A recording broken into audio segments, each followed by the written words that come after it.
What would your answer to this be? And let's even not just limit it to these three characters, but any character on the show. Because I would be so bold as to say that my answer would be none of these people. I think that the false notion, especially in Sansa's case, that was pushed that I think is really kind of toxic and problematic is that somehow by being tortured and brutalized, that then leads someone to become like powerful and strong, thus putting forward this very, very problematic notion that a person can only attain inner strength if someone brutalizes them first.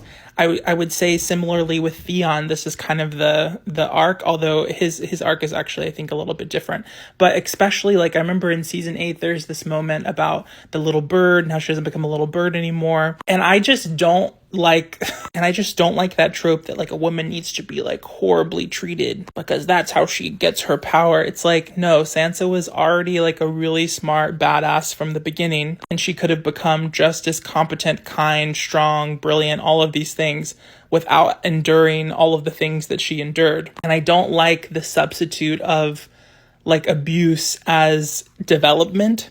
There's a more eloquent or like logical way to say this, but I think you know what I'm trying to express. And I just felt like, especially in season 8, there was like some kind of cringy moments for me where her character was reduced to what Ramsay did to her, as if this was like the emboldening force to her becoming a strong woman. And I just really thought that was like really toxic and sick. And I also just didn't like in general how the show would like do so much violence against women, because it's like, ugh, I know it's like a medieval like world and like things were just debaucherous and crazy. And I also know it's fantasy, so it's not real. But I just think like a lot of times like systems of real world harm like replicate themselves in the fantasy worlds that we create. But anywho, this is like a long-winded thing to say that I think the character with the best development was probably Tyrion.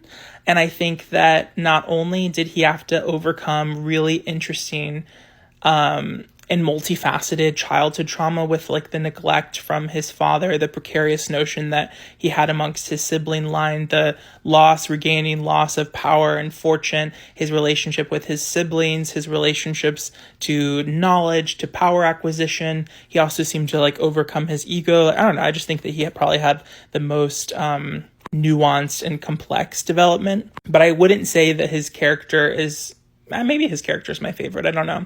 But I think this is probably my answer. And I think I just had a strong aversion reaction to the question. I love that account, by the way. This is like no shade to like that account.